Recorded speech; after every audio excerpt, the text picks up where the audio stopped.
अस्सलामु अलैकुम वरहमतुल्लाहि वबरकातुहू। नाज़रीन, इस्तक़बाल है, स्वागत है आपका viral news live studio Jalgaon, Maharashtra, India में। मैं आपका मेज़बान मुफ्ती मोहम्मद हारून नदवी। आइए प्यारे मुल्क भारत की बहुत ही ख़ास बड़ी 10 अहम ख़बरों पर नज़र डालते हैं। जी हाँ नाज़रीन, सबसे पहले मैं अपील करूँगा कि जो साथी नए हैं, हमारे चैनल से अभी तक जुड़े नहीं हैं, वो चैनल से जुड़ जाएं, सब्सक्राइब कर लें, लाइक कर लें।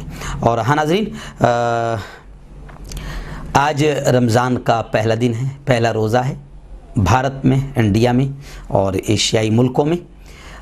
सऊदी अरब वगैरह में आज दूसरा रोज़ा है। मेरे तमाम साथियों को आज मैं सबसे पहले अपने चैनल की जानिब से रमज़ान की दिल की गहराइयों से खूब बहुत बहुत मुबारकबाद पेश करता हूँ और गुजारिश करता हूँ कि 3 बजे जो पैगाम रमज़ान आता है आप उसको ज़रूर देखें, ताकि दीनी मसाइल भी आप तक के पहुंच जाए। इसमें हमको भी सवाब मिलेगा और आप दूसरों तक शेयर करेंगे तो आपको भी इसका सवाब ज़रूर मिलेगा। नाज़रीन, आप रोज़ाना चैनल देखते हैं, मैं आपसे गुजारिश करूँगा कि स्क्रीन पर हमारे चैनल का बैंक अकाउंट नंबर आता है, और ऐसे ही अगर आप गूगल पे, फ़ोन पे और पेटीएम के ज़रिए से आप चैनल की मदद करना चाहते हैं तो हमारे गूगल पे, फ़ोन पे, पेटीएम तीनों का नंबर एक ही है, 9923223361। अल्लाह ने जो भी आपको ताकत दी है, आप हर महीने चाहे आप 200, 100, 500 जो भी आप डाल सकते हैं, या दिन में या हफ्ते में आप 25-50 रुपये जो भी डाल सकते हैं। आप चैनल की आप कतरे कतरे दरिया बनेंगे। अगर आप हमारी मदद करते रहेंगे तो हमें भी काम करने में और ज़्यादा मजबूती मिलेगी, चैनल और ज़्यादा मजबूत होगा, क्योंकि चैनल को काम करने के लिए पूरी एक टीम काम करती है, बड़ा रुपया पैसा खर्च होता है। इसलिए आप चैनल की माली मदद ज़रूर कीजिए। नाज़रीन, आज पहला रोज़ा है, लेकिन एक बड़ा प्रॉब्लम हमारे चैनल के साथ आया है।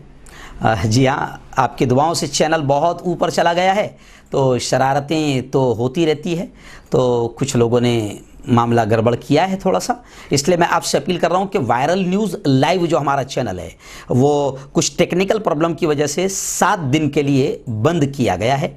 लेकिन अब दूसरा चैनल भी हमारा शुरू है, वायरल न्यूज़ इंडिया। वो था वायरल न्यूज़ लाइव, अभी है वायरल न्यूज़ इंडिया। तो 2 चैनल चलाना बहुत ज़रूरी है, क्योंकि अगर कोई शरारत करता है, क्योंकि आप जानते हैं हमारे बोलने का अंदाज़ जैसा भी है, एकदम डेयरिंग के साथ हम लोग जुल्म के ख़िलाफ़ बोलते हैं, तो कुछ लोग शरारत करते हैं और चैनल को हैक भी करते हैं और बहुत सारी शरारतें होती है। और आप तो जानते हैं कि हुकूमत कितनी मोहब्बत करती है हमारे जैसे बोलने वालों से, इसलिए थोड़ी सी शरारत हुई है और चैनल हमारा वायरल न्यूज़ लाइव कुछ दिनों के लिए बंद किया गया है। तो मैं आपसे अपील कर रहा हूं कि आप अभी जो ये चैनल है वायरल न्यूज़ इंडिया, इससे आप जुड़ जाएं और इसको आप सब्सक्राइब कर लें, इसको लाइक कर लें और बेल आइकॉन घंटी का बटन भी दबा दें। हमारी खबरें जारी रहेगी। ऐसे ही आप फेसबुक पेज भी है हमारा, वायरल न्यूज़ लाइव के नाम से फेसबुक पेज भी है, आप उसको भी लाइक कर लें, उससे भी जुड़ जाएं। इंशाअल्लाह हम बेबाक अंदाज में ऐसी ही खिदमत करते रहेंगे। लेकिन आप अगर मुल्क की और पूरी दुनिया की सही सच्ची खबरें देखना चाहते हैं और दीन की मालूमात भी हासिल करना चाहते हैं तो आप वायरल न्यूज़ इंडिया जो नया चैनल है इससे भी जुड़ जाएं, सब्सक्राइब कर लें। और हमारे फेसबुक पर भी आप चले जाए, वायरल न्यूज़ लाइव के नाम से ही फेसबुक पेज है। आइए नाज़रीन, पहली बड़ी खबर इस वक्त रियासत महाराष्ट्र से आई है। जी हां, महाराष्ट्र में 15 दिन का लॉकडाउन नहीं लगा है। लोग थोड़ा सा गलतफहमी का शिकार है, लॉकडाउन नहीं लगा है, लेकिन 15 दिनों तक दफ़ा 144 नाफिज कर दी गई है। पूरे महाराष्ट्र में कर्फ्यू है। इंतहाई ज़रूरी खिदमात को छोड़कर सब कुछ बंद रहेगा। ब्रेक द चैन मुहिम के तहत वबा पर काबू पाने की कोशिशें जारी है। सीएम साहब का, उद्धव ठाकरे जी का ऐसा बयान आया है। 24 घंटों में मुंबई में 26 मौतें हुई है और मैं आपको बता दूं कि 7,898 यानी 8,000 के करीब नए केसेस ओनली मुंबई में आए हैं। 970 इमारतों को सील कर दिया गया है। और मुंबई से ये खबरें आ रही है कि वक्त पर ऑक्सीजन नहीं मिलने की वजह से नाला सुपारा में 10 कोरोना के मरीज मरे हैं।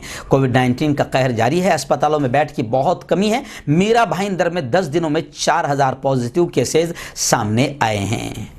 नाज़रीन, दूसरी बड़ी खबर इस वक्त मेरी निगाहों के सामने आ रही है कि खबीस, शैतान, मलऊन, मरदूद वसीम रिजवी को परसों सुप्रीम कोर्ट ने लताड़ा, 50,000 रुपये का जुर्माना लगाया और उसकी पिटिशन जो कुरान की 26 आयतों के खिलाफ उसने डाली थी उसको सुप्रीम कोर्ट ने रद्द कर दिया। लेकिन फिर भी ये मलऊन, ये खबीस अपने हरधर्मी पर कायम है और सुप्रीम कोर्ट में नजर सानी की, यानी दोबारा सुप्रीम कोर्ट मेरी इस अर्जी पर गौर करे, ऐसी पिटिशन दाखिल की है और आलमी अदालत यानी इंटरनेशनल कोर्ट भी जाने का इसने ऐलान किया है।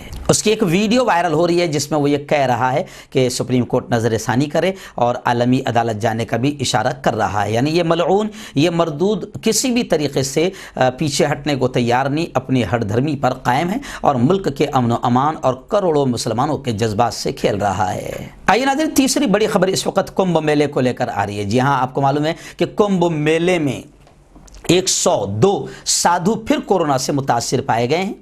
वहां पर जो श्रद्धांजलुओं की जो भीड़ लगी है, इस पर शिवसेना लीडर संजय राउत ने सख्त रिएक्शन भी जताया है। हरिद्वार के महाकुंभ मेले में हुजूम की वजह से उत्तराखंड और मरकजी हुकूमत में अब तक तशवीश पैदा हो गई है। शाही स्नान के लिए हुजूम के बाद 102 साधु और अकीदतमंद कोरोना पॉजिटिव पाए गए हैं। कुंभ मेले के 12वें रोज दूसरा शाही स्नान किया गया। साधु समेत अकीदतमंदों की स्नान के लिए जबरदस्त भीड़ जमा हुई, जिसको देखकर संजय राउत ने सख्त रिएक्शन किया और उन्होंने कहा कि महाराष्ट्र हुकूमत, इंतजामिया, सेहत का निज़ाम मुल्क में सबसे बेहतर है। ये लड़ाई हम सब वज़ीर आला उद्धव ठाकरे की क़ियादत में लड़ रहे हैं। खैर नाज़रीन, कुंभ मेले में 20 लाख लोग जा सकते हैं मगर मस्जिदों में 5 लोगों की इजाज़त, इसको लेकर भी काफ़ी आवाज़ें उठ रही है।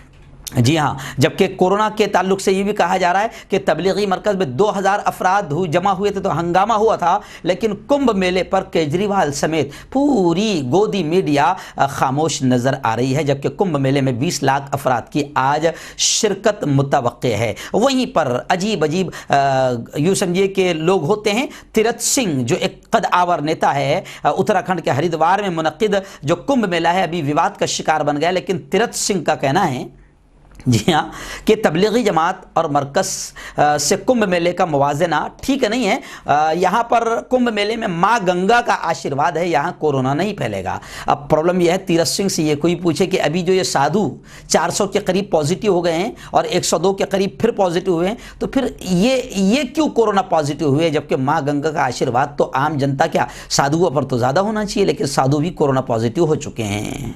नाज़रीन, भारत में कोरोना का कहर बरपा है और अभी मुल्क की अपडेट ये आ रही है कि सिर्फ एक हफ्ते में 10 लाख केसेस सामने आए हैं और मुसलसल तीसरे दिन जो मामला रहा, तीसरे दिन 1.5 लाख से ज़्यादा नए मामले सामने आए हैं और गुज़िश्ता कल 24 घंटों में 880 के करीब मौत हुई है। वहीं पर खबरें ये भी आ रही है कि भारत में जल्द ही होगा तीसरी वैक्सीन का इस्तेमाल, ये खबरें भी आ रही है। और कोरोना को लेकर दिल्ली से ये खबरें आ रही है कि अरविंद केजरीवाल ने मरकज़ी सरकार, केंद्र सरकार से अपील की है कि CBSE के इम्तिहानात मुलतवी किए जाए, मनसूख किए जाए।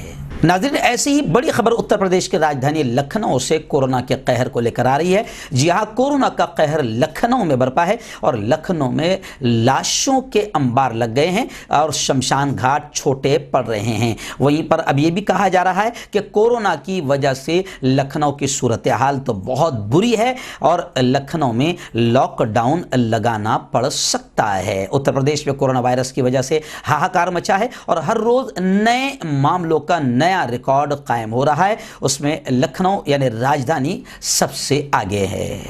नाज़रीन, मगरिबी बंगाल को लेकर बड़ी खबर आ रही है, जहां 5वें मरहले की पोलिंग थी, पोलिंग है जिसके लिए सख्त सिक्योरिटी का फैसला किया गया है, क्योंकि आपने देखा कि तीसरे और चौथे मरहले में हिंसा फूट पड़ी और 4 से 5 लोगों की जानें भी गई है और पार्टियां एक दूसरे पर इल्ज़ाम तराशी कर रही है, लेकिन आम लोगों की जान जा रही है। तो खैर 5वें मरहले की पोलिंग के लिए सख्त सिक्योरिटी का फैसला लिया गया है। 1 लाख से ज़्यादा मरकज़ी फोर्सेस की तैनाती की जाएगी। ममता दीदी ने इलेक्शन कमीशन के खिलाफ धरना किया है, क्योंकि ममता दीदी का मानना है कि इलेक्शन कमीशन पूरी तरीके से खामोश नजर आ रही है। वहीं पर मगरिबी बंगाल की यह भी खबर आ रही है कि असदुद्दीन ओवैसी ने यह कहा है कि बंगाल में मुसलमानों के लिए किसी ने कुछ नहीं किया। ममता बनर्जी ने मुसलमानों की तरक्की के लिए कुछ नहीं किया, बल्कि मुसलमानों की को वोट बैंक के तौर पर इस्तेमाल किया। और असदुद्दीन ओवैसी ने यह भी कहा कि दीदी और मोदी एक ही सिक्के के दो रुख हैं। नाज़रीन, उत्तर प्रदेश के मारूफ और मशहूर माफिया डॉन की तरह माने और जाने जाने वाले मुख्तार अंसारी को लेकर फिर खबर आ रही है।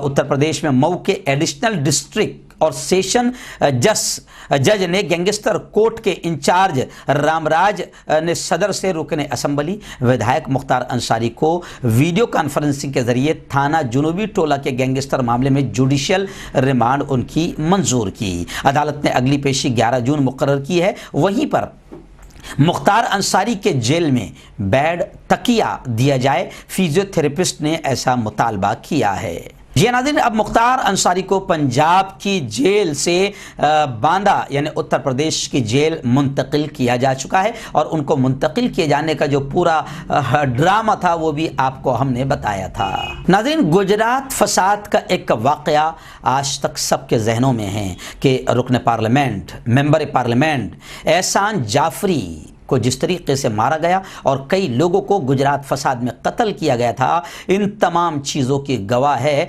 मरहूम की बीवी ज़किया जाफरी। और ज़किया जाफरी इस वक्त बेइंतहा बूढ़ी और कमज़ोर तो हो चुकी है, लेकिन वो हिम्मत नहीं हार रही है और उसकी तमन्ना है कि मेरे ज़िंदगी में गुजरात के फसादियों को और गुजरात के दंगाइयों को और गुजरात के मेन दंगाई जो थे जिनके इशारों पर और जिनकी हुकूमत में सब चला है, उनको मेरी निगाहों के सामने मेरी जिंदगी में सजा दी जाए। तो खैर, अभी खबरें आ रही है कि मोदी जी उस वक्त वहां पर सीएम थे। अब मोदी को क्लीन चिट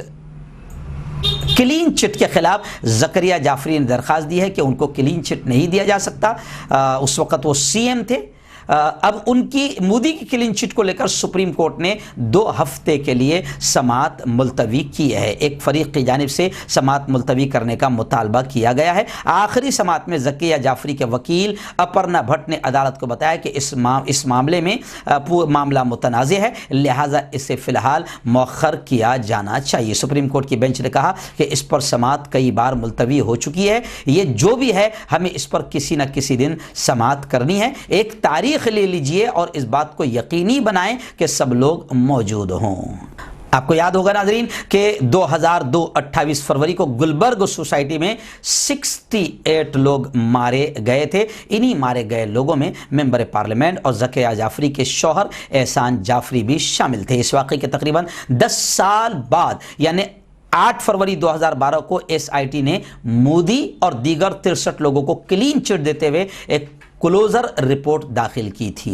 नाज़रीन, इस वक्त बड़ी खबर आ रही है कि मुल्क के बहुत जय्यद आलिम दीन और इस्लाम पर कई मशहूर किताबों के लिखने वाले मशहूर मुसन्निफ रिसाला के एडिटर मौलाना वहीदुद्दीन खान साहब इस वक्त बहुत अलील हैं। कोरोना की तशख़ीस के बाद अपोलो अस्पताल में उन्हें दाखिल किया गया है। आप सबसे दरख्वास्त है कि हज़रत मद्दज़िल्लाहुल आली की सेहत याबी के लिए दुआ करें, अल्लाह शिफ़ाए कामिला आजिला अता फरमाएं। ये जो तस्वीर आप स्क्रीन पर देख रहे हैं, ये अस्पताल जाने से पहले घर की तस्वीर है। नाज़रीन, आखिरी बड़ी खबर इस वक्त आ रही है ज्ञान वापी मस्जिद को लेकर। जी हाँ, ज्ञान वापी मस्जिद के सर्वे के खिलाफ वक्फ बोर्ड हाई कोर्ट पहुंच गया। उत्तर प्रदेश सुन्नी सेंट्रल वक्फ बोर्ड ने मंगल के रोज वाराणसी की ज्ञान वापी मस्जिद कॉम्प्लेक्स में आसार कदीमा के सर्वे करवाने के ज़िली अदालत के फैसले के खिलाफ मंगल को इलाहाबाद हाई कोर्ट में दरखास्त दायर की है। मैं आपको बता दूं कि इलाहाबाद हाई कोर्ट के जस्टिस प्रकाश ने 15 मार्च 2021 को फैसला महफूज कर लिया था,